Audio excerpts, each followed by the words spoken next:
You have to be very specific. You try to optimize that because you know what's going to kick your ass and what isn't.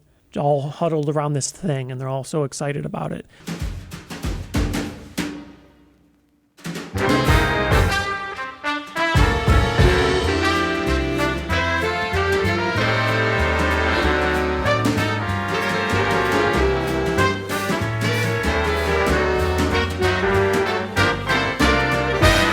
Shows are back. They just did a show in Florida somewhere, Florida, I don't know, Expo or something. This last weekend, and Can Jam New York City is happening this weekend, tomorrow. In fact, I guess when you're watching this video. Mm-hmm. And on that note, by the way, we should talk about Can Jam. We as a team are not going to be at the Can Jam, but our goodies will be there. We'll have our headphones there.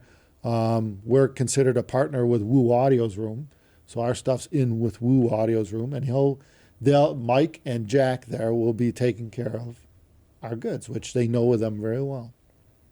So you want to stop there, and I think there'll probably be some other. Our headphones may be in other places there. Justin from Headamp has our headphones, so the Headamp booth will have them. Who knows? You'll know it when you see them, right? Probably. Our headphones will be around. But the Woo Audio rooms are what's considered part of our display, and those guys have it down. So sorry we're not going to see everyone this year, but we will catch you. I think there's a show coming up in Chicago, a Can Jam in Chicago, which I didn't even think about. I just noticed it the other day. Are we doing that? I don't know. Yeah, but we should. But anyway, we're going to shoot for that. So we're going to try so that way we can finally see everybody. I think it's in May or something like that. Anyway, speaking about shows, let's talk about shows since everyone's doing shows. What do we hear at shows? Like, what the hell impresses us at a show when we do it? And you think about our methodology at a show. We're basically working, so we might get a half hour to walk around and hit a floor of rooms or something like that. Yeah, and that's pretty much it. I guess that's the biggest thing is you have to be very specific at what you're like, okay, I want to see this and this. That's all I got time for. Yeah, you really got to target. So you can't just like peruse. Yeah. Usually you're working before the show, and you're almost guaranteed to be working for hours after the show. So there is no time. Typically, it's very little time other than middle of the day, maybe if you have someone else that could manage the table while you're away or the room. But it is a fair question. What do we see at a show and we go, wow, that really did it for me. That's impressive. That's interesting. Because, of course, we have a different perspective than the average consumer. And I guess you could say we've seen it all, right? Yeah. I mean, we've done, especially like me, I've been doing shows for 30 years. So it's like, it's a show. It's another show. Uphill both ways. Yeah. So it's kind of a bit of that. There's no doubt. Because generally when things come out that are new, that everybody's all hyped about, I've seen enough of them that I know it's probably going to be less exciting than people are saying. But still, there are times where I'm excited to see it. I'm excited to try it. And I guess it's a difficult thing to define. When am I excited? Yeah, you wouldn't know it till you see it. That's right. And it could be anything. It doesn't have to be a headphone. No, it could be anything. Speaker.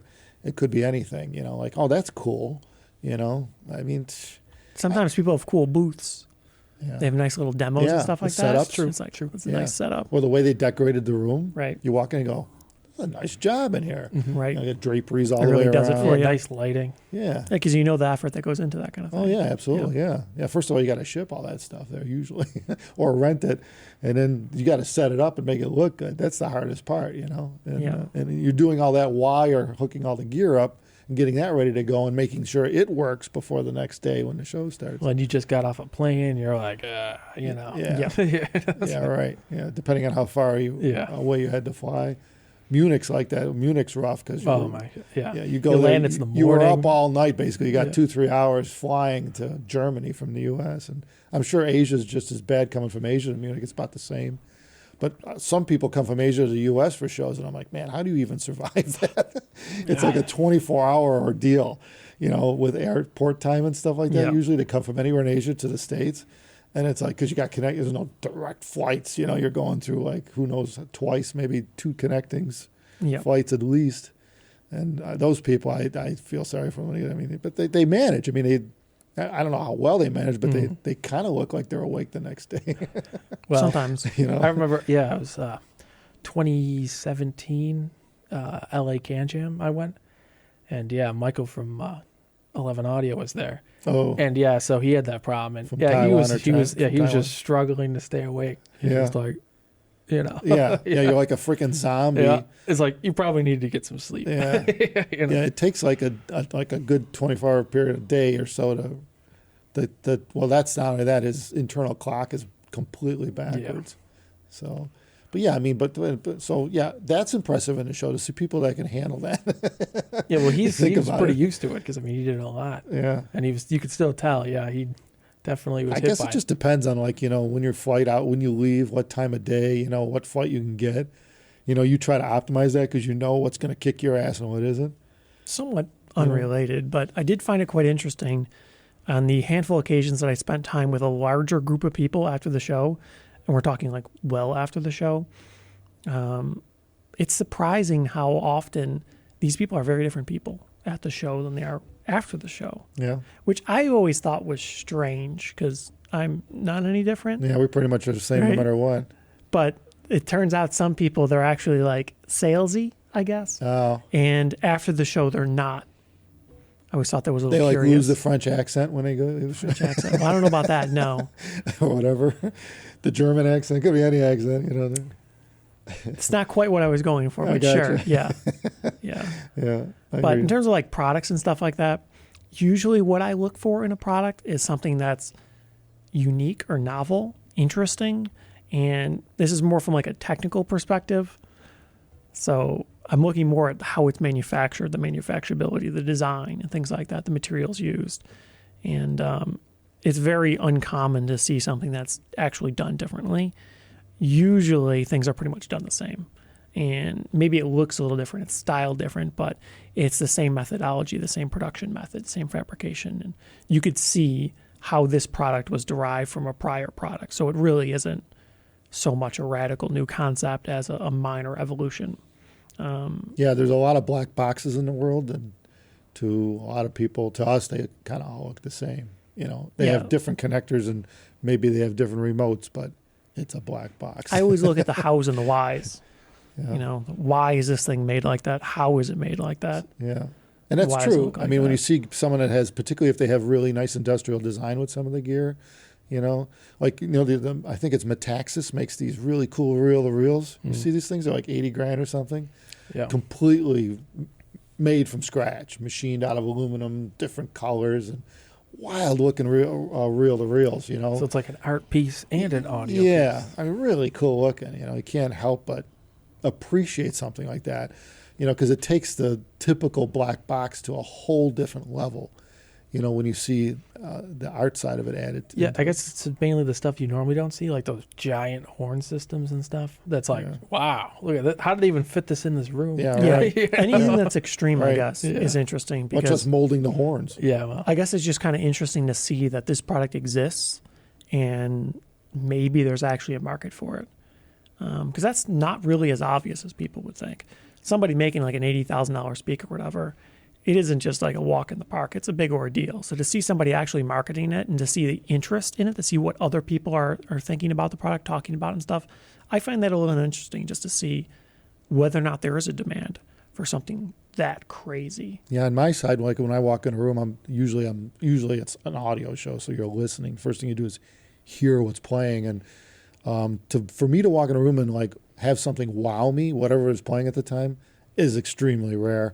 It would be like if it would catch my attention, I'd probably be there for at least a few minutes. Where normally I'll pop my head in, Right. and go, oh, this ain't nothing I want to hear, and I'll walk out. It's that quick of an assessment because I've done this so many times.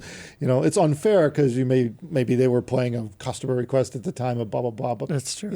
so I always give them a second chance, third chance. It's not like I'm judging anything, but I'm like, ain't what I want to sit down and listen to. we got limited time. Yeah, right. Yeah, I'm trying to find that gem to see what's going on. And usually when you do, you'll know, I know the guys anyway. I know the company. I know the sales guy. I know somebody there because I've been doing it for so long. So, usually it's kind of the same companies tend to be the ones that have the best sound, right? It's usually, yeah. they just know how to do it all around. Well, set up. the truth is usually you don't stumble on good sound. It's very uncommon.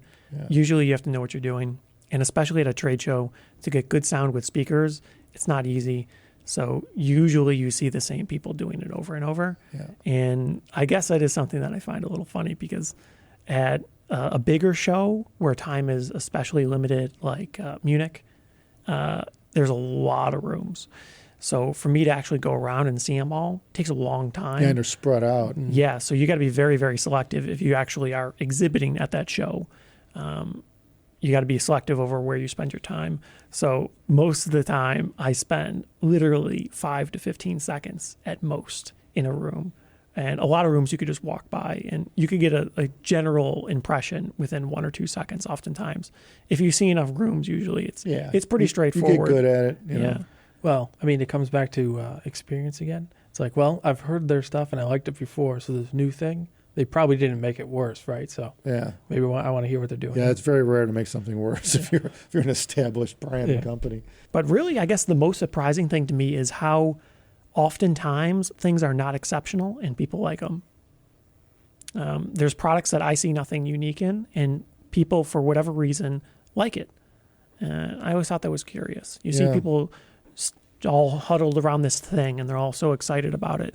And a lot of times you can figure out a reason, and it's the aesthetics or the price, not the performance. It's usually price. But high price actually I know. makes people think it's good. Yeah, people, you sometimes. walk into a room and you know that there's a sign somewhere. These speakers are $250,000. Yeah.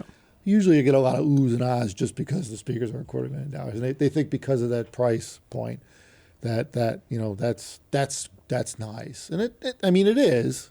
I mean the guys that made those speakers selling them for $250,000 think it's nice.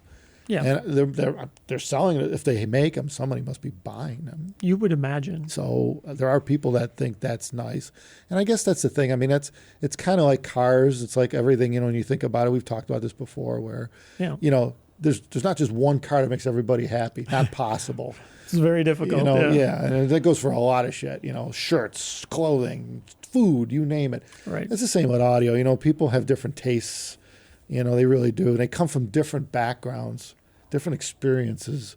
So I get that, I suppose if you worked in a horn factory your whole life and all you heard was car horns going off all day, I think you'd want a system, if you even had a system when you got home. That didn't sound like that a car didn't sound horn. like a car, exactly. You'd be Yeah. avoiding that resonant like the plague. Right. Just don't even get near me with a horn sound. So you could see where people can come from, where, You think just testing horns all day in horn factories? Yes. yeah, it would definitely bias Every you. horn off the line, 100% QC, In just the open, you don't have a little box to put it in. 30-second Yeah. duration. Well, or maybe you're like in a Tesla plant, and every car, that last QC is someone hits the button on to see if the land horn the works, horn. Yep, and you just it's happen to be working. on the line right there. Yeah. I mean, someone's got to test that, right? They got to blow I the horn. suppose, yeah. I mean, it's the only way to know. What a job. Yeah, what a job that is. Yeah. So anyway, I don't know. What about you with shows like you? Yeah, what do you look at and you go, wow, what do that's impressive Yeah. or What something? do you think you're looking for? I don't think you mentioned it. Nothing in particular, usually. Mm. It's just Very clear. I'd have to be like, well, the only thing I'd really be interested in is something I'd be interested in actually buying, It's like, I'd like to hear it for at least a brief demo to see if it's something I might be interested in. Right. But that's pretty unusual too, though. Yeah. So, Yeah, we don't change up stuff in our systems Yeah. too often. That is a pretty big thing, though. Well, What will we actually buy? That's a different thing. Well, the only thing that I think of, particularly in the headphone thing, is we're always looking for new gear that would mesh up well with our headphones. yeah. Yeah, And the headphones really space, nice they're gear, just trying nice. stuff that you think might work, Yeah. and you're just confirming it works well. Yeah. So on that note, I mean, it's that's tough too, because we're extremely particular with the gear that we really like with our stuff. Yeah. You But know? you do got to go try it. That's what it comes down So to. every once in a while, you got 2 minutes. Yeah. It's like, all right, I need one of these. There's a headphones. break in action. You take one of our headphones, you go over to someone else's booth, and you plug in and go, okay, see how it sounds, Yeah. Because we're looking for perspective things to recommend that we like, that we've actually tried. And I mean, if we actually like it, we usually get it in house. We'll get it for a long term session, so we really understand it. Yeah. How interfaces. Yeah, I mean, yeah, you can't tell on a show. Yeah, no. It's like, can you send me one of those? Sure, we'll play with it. But So it goes very much beyond just the sound of the thing. You got to get the touchy-feelies in there, too. It has to look appropriate. It has to be the right dimensions. It has to be easy enough to use, have a volume control that works, and switches that are obvious and things like that. Yeah. It's hard to recommend things when they're difficult to use. And or reliability is it's important to weird, us too, right. because we've been through things that aren't, and it's just you don't want to recommend that to somebody when they're going to have a problem. 50% of the time it doesn't work out the box or something. That's just a bad scene. So we're usually looking at manufacturers that are established too. Unfortunately, yeah, that's a reality. Some of this stuff is just not stellar reliability. Nobody makes a perfect device out the gate. It's very rare. It's very rare. I mean, especially we're talking complicated things like electronics. Unless you have a background in it. I mean, there's craziest things like the foam inserts and the packaging and how it handles UPS abuses or not any trends is a shipping big abuses. issue. Especially now, I would just so much stuff. They're just throwing packages around. Yeah, you just you don't really know. Like until you do it really. What I've seen bigger capacitors just rip That's off. what I was thinking. Yeah, Rip the capacitors, traces off of boards. People Yeah. go, Jesus. You wouldn't think that would happen, but the Right. sheer mass of a part pulls itself apart when someone drops the box. And then on top of that, you need to consider if that happens and the customer gets it and they don't notice there's a part rattling in it, what happens when they plug their headphone in? Does it blow the headphone up? Yeah, what's the failure How does modes? it handle it? Yeah, and that's the other thing too is what are the failure modes? Does this thing handle plugging things in and out at full volume like some people do? Yeah, some people do that. We think we did a video on etiquette, didn't we? I don't know if we did. It was a while ago. We should but probably yeah. reinvestigate that one. But there's certain things that you follow, that rules you follow, and it's the same with a show. There's rules, and most people know it.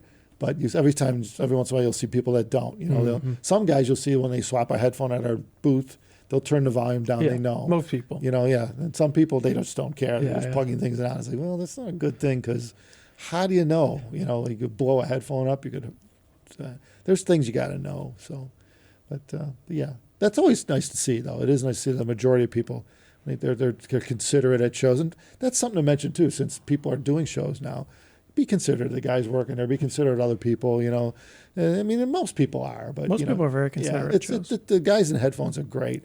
They really are. But be considerate. Just understand that everyone's got to have their 5 minutes. Everyone. But other than that, people enjoy the shows. Enjoy getting back to reality and normality, and have fun with it. If you got any questions when you hear our stuff at these shows, email us or watch our videos because we talk about all kinds of crazy shit on the videos. Thumbs us up, please. Take care of yourselves.